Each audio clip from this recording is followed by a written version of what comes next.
ये शुरुआत बड़ी इंटरेस्टिंग होगी सर, मुझे ऐसा लग रहा किस्मत वाले होते हैं जिनकी 2 बार शादी होती है। तो आपकी वेडिंग होगी? We are working as a wedding planner. Wedding wedding is a emotional affair. जो ब्राइड है उसने 25-27 साल अपने घर में स्पेंड किए हैं, वो सब कुछ छोड़ के एक नए घर पे आ रही है। बिगेस्ट चैलेंजेस क्या फेस होते हैं? कि फूफा जी जिस दिन वेडिंग में आ रहे हैं वो ज्ञान देने लगेंगे, ये ऐसा नहीं है, ऐसा होना चाहिए। मैं अभी सोते सोते भी वेडिंग किसी की प्लान करके दे सकता हूँ। One word to describe SCL. Great entertainment. One rule you would change about the league if you could. You can add 1 female player, Sonu Sood. Mind game बहुत है, बिना होमवर्क के आप जाओगे तो आप अच्छी टीम नहीं बना। So welcome to SCL Season 7 podcast, guys. This is your host Dikshant Panwar and we are taking you with the team owners of Super Cricket League. And in this season, यहाँ पे क्या exciting होने वाला है, owners के business में SCL ने क्या growth and क्या नई नई opportunities उनको लाके दी है, and कैसे कैसे collaborations हुई हैं, बहुत सारी exciting news आप इस podcast में आपको सुनने को मिलेगी. So get ready for some exciting insights of SCL Season 7.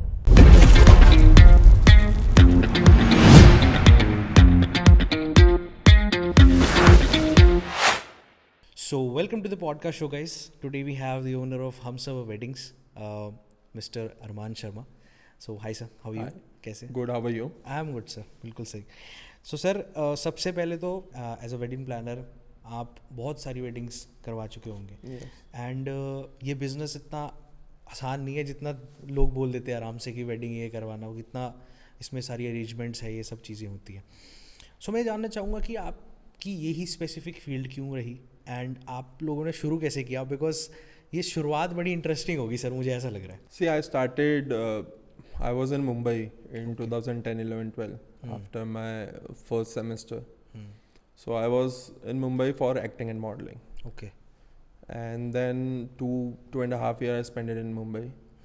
उसके बाद मेरी मॉम का इमोशनल ब्लैकमेल एंड ऑल कि आ जा घर वापस, because that is the first time मैं मेरे घर से basically I am from Bhilai Chhattisgarh. Okay. So that is a tyre 2 tyre 3 city and first time आप कहीं बाहर निकल रहे हो, इतने लंबे स्पैन 2-2.5 साल एक लंबा समय होता है. देन एंड मेरे और मेरी सिस्टर के बीच में 6 साल का एज डिफरेंस है. सो मैं फर्स्ट टाइम बाहर निकला तो मेरी मॉम को था कि नहीं, बहुत टाइम से बाहर हूँ ये. बिल्कुल बिल्कुल. देन मैं वापस जब मुंबई से भिलाई आया, सो 2012 28 सितंबर मैंने एक डांस कंपटीशन स्टेट लेवल का एक इवेंट ऑर्गेनाइज किया था. फ्रॉम देयर मुझे लगा कि this is the industry that I can work and I can start the things. So from there I started events and all. So उसमें मेरे को ये था कि wedding is a emotional affair. बिल्कुल. एंड इंडिया में जो वेडिंग का बिजनेस है is Massive. like massive in terms of if we'll talk about the commercials and all. बिल्कुल. So and lot of emotions are there. इसमें when we plan a wedding and all, जो family से bond connection होता है, मतलब मेरे जो मैंने फर्स्ट वेडिंग की थी दैट इज़ 9 दिसंबर 2013. लास्ट मैंने जो वो वेडिंग की थी उनके घर के सबसे छोटे वाले भाई की थी. लास्ट ईयर मैंने उनके घर की वेडिंग की है, उनके बड़े भाई के बेटे की. सो 11 साल 12 साल में भी still they remember me. So that's the thing कि जो बॉन्ड बनता है क्लाइंट के साथ, वो आप अगर एक रिलेशन वैसा मेंटेन कर रहे हो, वैसा बिल्डअप कर रहे हो, आप उस वेडिंग को सी बेसिकली सिंपल सी चीज़ है.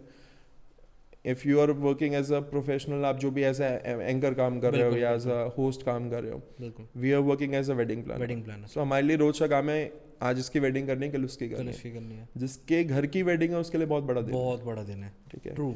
किस्मत वाले होते हैं जिनकी 2 बार शादी होती है.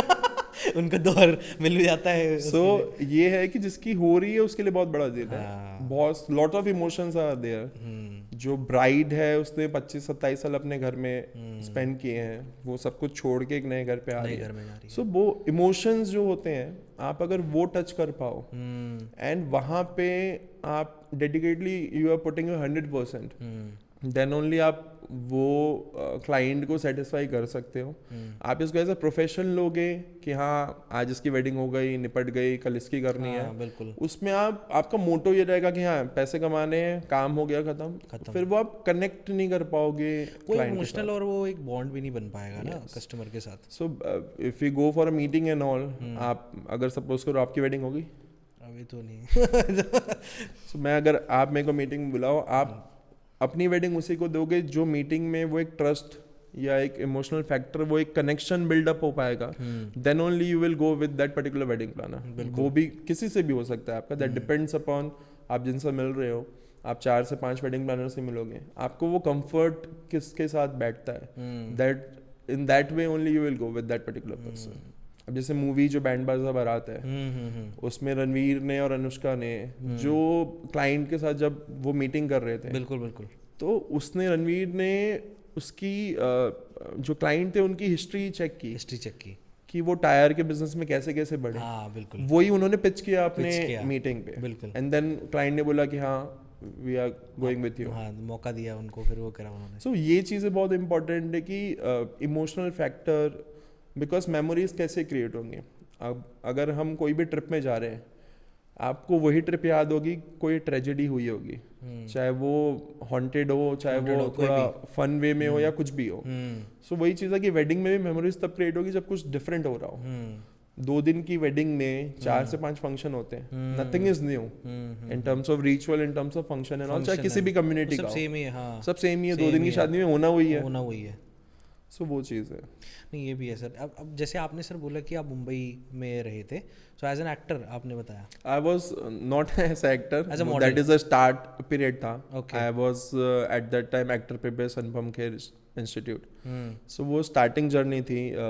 कुछ एक्टिंग के कोर्सेज मैंने किए थे, ऑडिशंस एंड ऑल दिए थे। तो आप तो एंजॉय कर रहे होंगे। बट काफ़ी टाइम हो गया। काफ़ी टाइम हो गया, पर चलो वही है कि now I enjoy weddings and all. Oh that's nice. So अभी भी आप कर रहे हैं उस करियर में भी कुछ कर रहे हैं, मॉडलिंग है उसमें सर, प्रॉपर फोकस्ड होना वेडिंग्स। वो जब मैं मुंबई से वापस आया तो उसी समय मैंने छोड़ दिया था। मैं एक्चुअली मुंबई, मतलब जब मैंने केम फ्रॉम मुंबई ऑल्सो, मैंने इवेंट इंडस्ट्री या इवेंट पे जम भी इसलिए लिया था उस समय, बिकॉज दैट मेरी हार्डली एज 19-20 साल थी उस समय। सो उस समय ये रियलाइज़ किया मैंने कि मैं इवेंट में स्टार्ट इसलिए कर रहा हूँ कि मैं स्टार्ट कर लूँ, and event is only the industry जो आपको बॉलीवुड इंडस्ट्री से कहीं ना कहीं कनेक्ट में रखती है। So Bollywood industry is also glamorous and all, event industry is also glamorous and all. So वो कहीं ना कहीं ये था कि माइंड में कि स्टार्ट करता हूँ, एंड देन जब घर वालों को समझा लूँ वापस मैं मुंबई शिफ्ट हो जाऊँगा।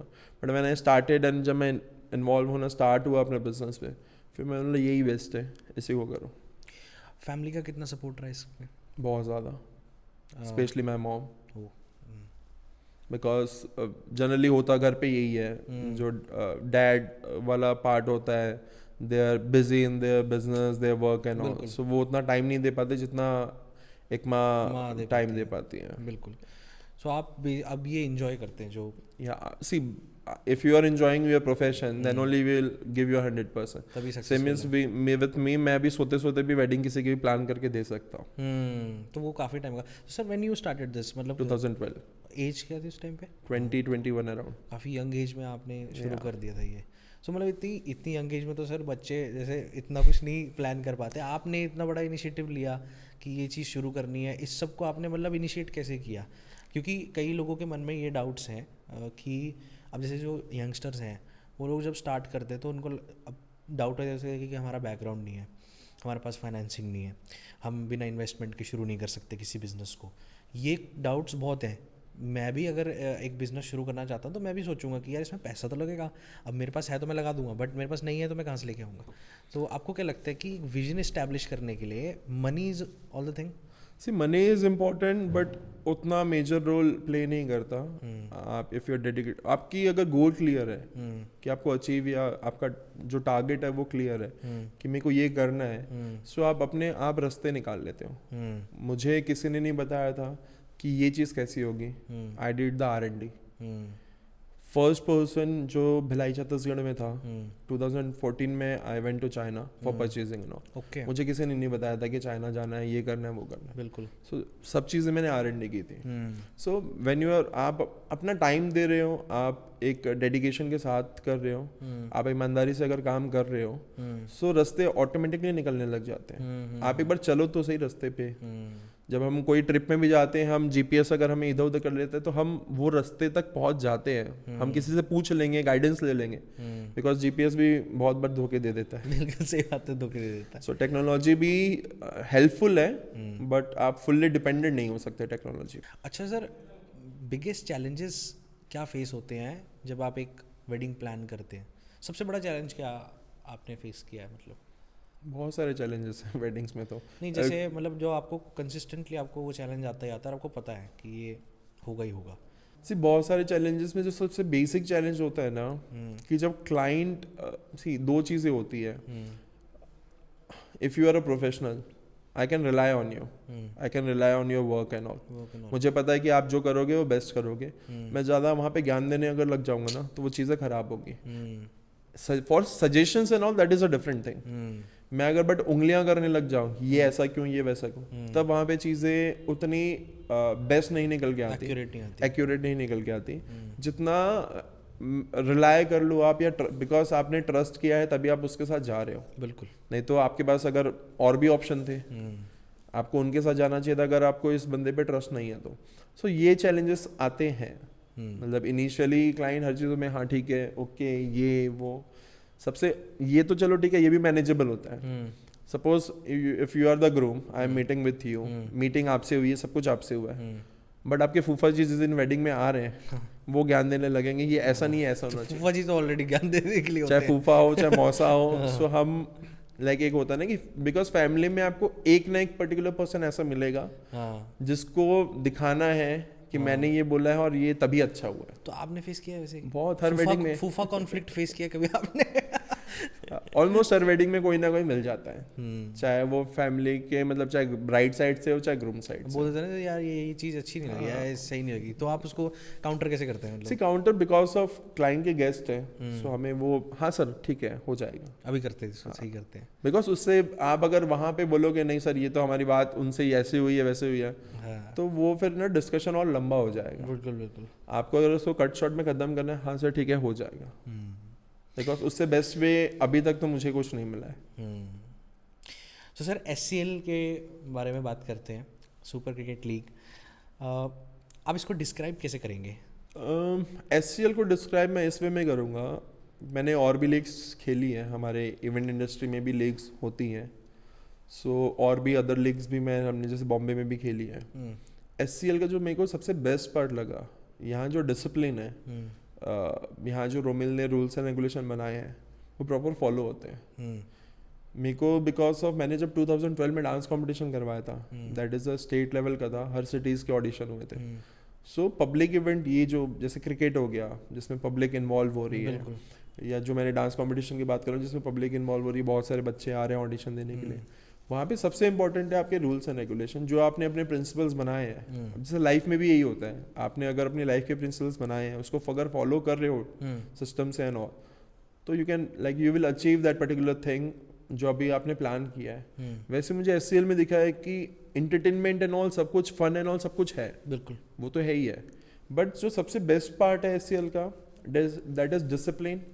यहाँ जो सबसे बेस्ट पार्ट है, अदर लीग्स में क्या होता है प्राइज मनी है वैसा कुछ है, तो वहाँ पे ना देखो कंपटीशन तो आप ट्रॉफी के लिए भी इंसान कंपटीशन फाइट करेगा, कंपटीशन एक healthy competition is a different thing, but जहाँ पैसे एंड ऑल हो जाते हैं वहाँ पे ना वो कंपटीशन अलग डायरेक्शन में चले जाता है। इसका सबसे बेस्ट पार्ट यही है कि यहाँ पे एज अ फैमिली खेल रहे हैं, एंटरटेनमेंट के लिए खेल रहे हैं, बिल्कुल ऐसा कुछ नहीं है कि अलग डायरेक्शन में चीज़ें कि नहीं जीतना ही है, जीतने के लिए आप कुछ भी कर रहे हो, वो चीज़ यहाँ पे नहीं है।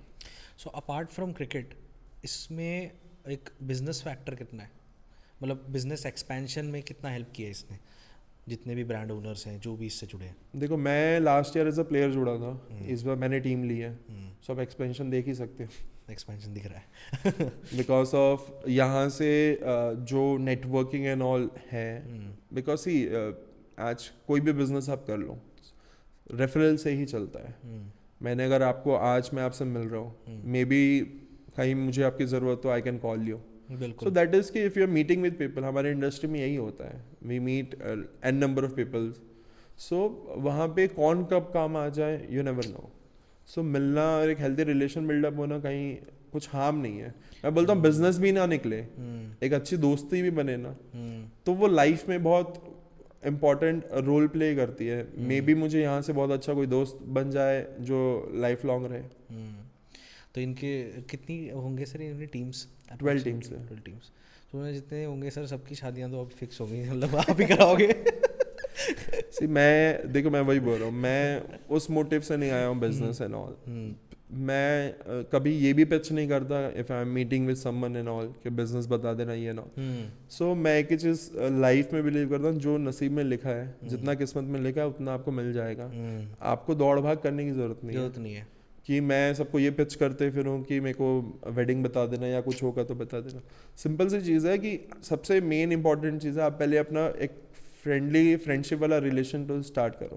अगर अच्छा आपकी यहाँ हेल्दी रिलेशन है तो आपको बिजनेस सामने वाला ऑटोमेटिकली दे देगा। तो सर जो SCL में आपका सबसे बेस्ट मोमेंट क्या रहा है अभी तक का?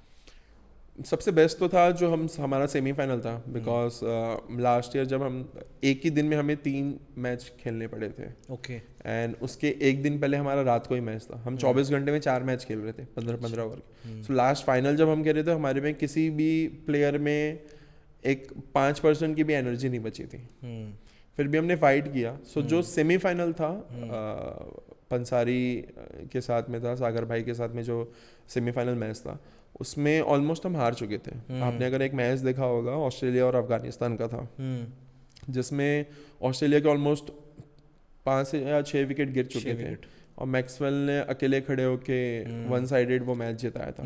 सेम मेरी जो टीम के कैप्टन थे निखिल शर्मा, उन्होंने भी सिंगल हैंडेडली खड़े होके लास्ट बॉल में 1 बॉल में छक्का चाहिए था।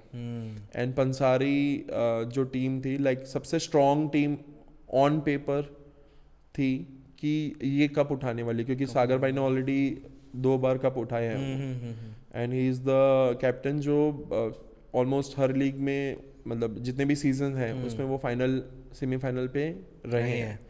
सो वो एक चैलेंज था कि मतलब उतनी अच्छी टीम को सेमीफाइनल में, क्योंकि देखो cricket it's totally based on luck and all. अगर एक प्लेयर खड़ा हो गया, उसका दिन है, तो वो आपको मैच जिता देगा। तो उस दिन निखिल का दिन था। सो आपको कितना इंटरेस्ट रहा सर बचपन से क्रिकेट में? मैं क्रिकेट तो शुरू से, मतलब ऐसा हिंदुस्तान में कोई बच्चा नहीं होगा जो क्रिकेट को नापसंद करता हो। सो गली क्रिकेट से लेके सब कुछ, तो इवन दैट मैं मेरी बचपन की स्टोरी बताऊं तो 4th-5th में जब हम ट्यूशन एंड ऑल जाते थे, तो मैं घड़ी रखता था मेरे बैग में जो टाइमिंग एंड ऑल होता था, बिकॉज फोन वॉच कुछ नहीं था। तो घर में एक छोटी सी घड़ी थी एंड जो ट्यूशन बंक करके क्रिकेट खेल रहे बिल्कुल क्रिकेट खेले, ट्यूशन की टाइमिंग हो गई, बैग में टाइम वॉच है, देखा, घर वापस। तो ये बहुत किया है। फिर जब पता चला पेरेंट्स को कि हाँ ये ट्यूशन जा ही नहीं रहा, जब वहाँ से ट्यूशन से कोई घर में कंप्लेन करने आया कि आपका बच्चा तो आ ही नहीं रहा, 15-20 दिन हो गए, तब फिर वो ग्राउंड में मेरे को खेलते हुए देखे।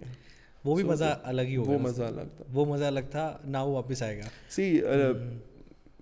आप जो बचपन है और जो 60-65 प्लस का जो जर्नी है, वो मुझे सिमिलर लगता है।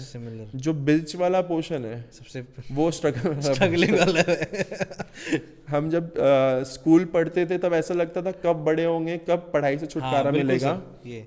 अब जो स्ट्रगल है वो ऐसा लगता है नहीं, बच्चे ही ठीक थे, सिर्फ एक ही हेडेक था लाइफ में कि पढ़ना है बस। अब इतने सारे हेडेक हैं कि ऐसा लगता है कि नहीं है वो ज़्यादा टाइम बेस्ट है। ये तो 65 के बाद ऐसा लगेगा कि हाँ चिल, रिलैक्स, कोई लोड नहीं है, कुछ नहीं है, सिर्फ जीना है। सो ये बीच वाला फेस बहुत टफ है। सो आपको क्या लगता है सर, जैसे आपका जो ये वेडिंग का बिजनेस है, इसमें जो SCL है उसका कितना इम्पोर्टेंट पार्ट है? मतलब वेडिंग का बिजनेस अलग है। जैसे हमारी इंडस्ट्री की जो लीग होती है, that we play for networking and all, कि इंडस्ट्री के लोग मिल जाते हैं।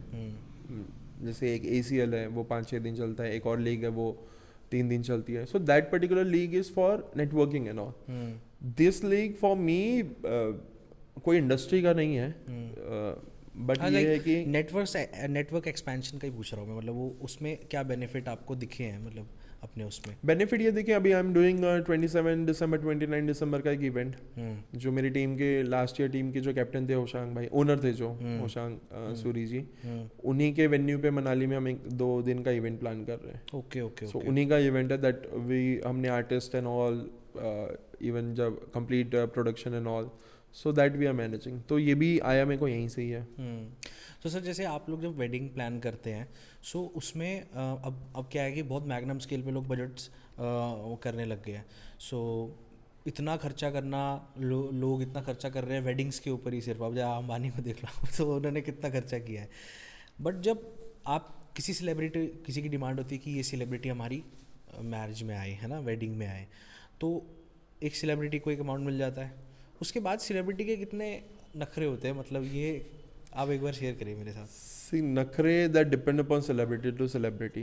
अब क्या होता है कि वो सेलिब्रिटी उस लेवल पे पहुंच चुका है, तो सबके अलग अलग वे हैं। बिकॉज देखिए 100 लोग होंगे, 100 तरीके का डिफरेंट माइंडसेट होगा, 100 तरीके की बातें होंगी। अब लोग जो उनको नखरे बताते हैं वो उनका डेकोरम है, वो उनको मेंटेन करना पड़ता है। अभी आज अगर कोई सेलिब्रिटी 50 लाख या 1 CR ले रहा होगा, तो वो ले उस लेवल पे पहुंचा है। अब आज वो आपसे मर्सिडीज मंगेगा ही मंगेगा, वो आपसे बाउंसर मंगेगा ही मंगेगा, वो आपसे मेकअप आर्टिस्ट मंगेगा ही मंगेगा। अब आप उसको बोलोगे कि वो नखरे कर रहा है, वो उसकी नीड या रिक्वायरमेंट है। आज अगर आप कोई भी प्रोफेशन में काम कर रहे हो, उस लेवल पे पहुंचे हो, तो आपने वो सीढ़ी चढ़ी है तो पहुंचे हो।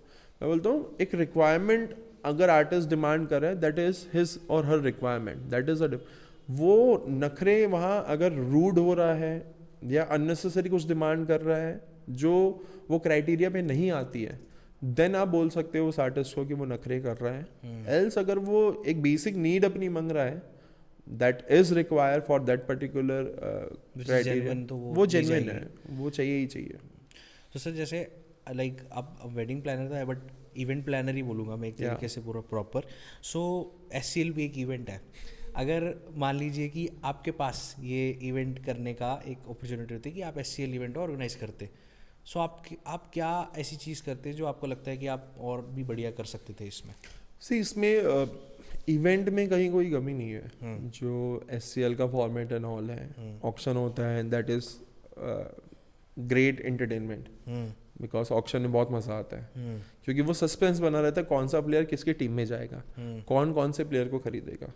जैसे हम IPL में भी ऑक्शन में देखते हैं, वेट करते रहते हैं कौन सा प्लेयर किसकी टीम में जाने वाला है। वैसे ही SCL में है कि कौन सा प्लेयर किसकी टीम में जाएगा, पर्स में सबके एक फिक्स अमाउंट है, सबके पास सिमिलर अमाउंट है। सो वहाँ पे माइंड गेम बहुत है, आपको अपना होमवर्क बहुत बेटर वे में करना पड़ता है। बिना होमवर्क के आप जाओगे तो आप अच्छी टीम नहीं बना पाओगे। And that is again luck factor है। अगर आपका लक है और आप जैसे जैसे आपने प्लेयर प्लान करके आप आए हो, अपना होमवर्क करके आए हो, वो अगर आपके टीम में प्लेयर आते हैं तो that is win win situation for you. So let's do some rapid fire questions.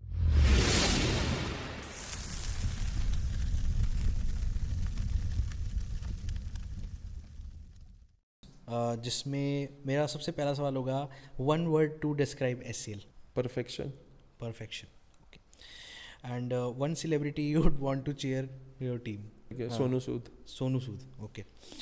And 1 thing SCL does better than any other league? See, they can do work on the marketing part and all. Marketing part. Because जितना better way में ये plan किया हुआ है, जितना ये बड़ा league दिखता है, उसकी मार्केटिंग उतनी नहीं है। बिकॉज आप बड़ा इसको और बनाना है, तो then you have to work on marketing. And 1 rule you would change about the league if you could? Rule में ऐसा कुछ नहीं है, मैंने रोमिल को एक बार सजेशन दिया था कि you can add 1 female player.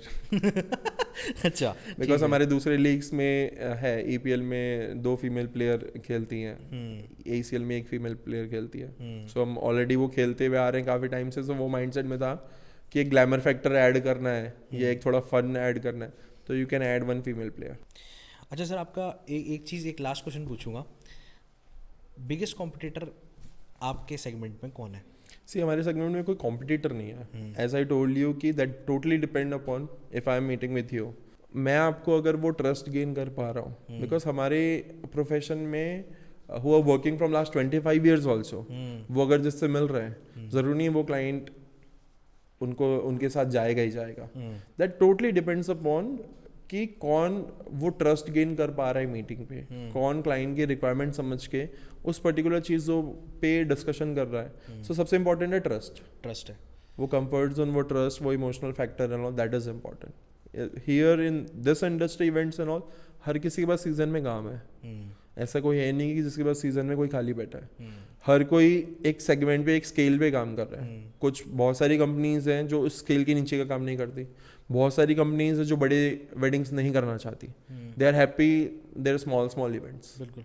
So that depend upon company to company. Okay, sir. So how was your experience with ITF Media podcast partner? That is a great experience and new thing added Romil this year in SCL. Yes. Thank you so much, sir. Thank you so much.